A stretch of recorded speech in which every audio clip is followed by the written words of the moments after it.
तैयार कैले बा।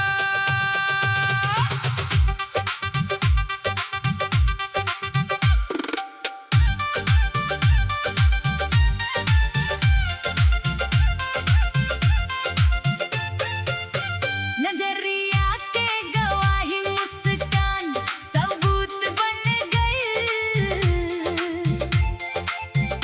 प्यार वाला फैसला दिलवा स्वीकार कैले बा। डीजे रीमिक्स बीट बढ़ा दो, दिलवा के केसवा आज निपटा दा। अरे लागे कि कोनो कोर्ट कचहरी में दायर कैले बा। हमरा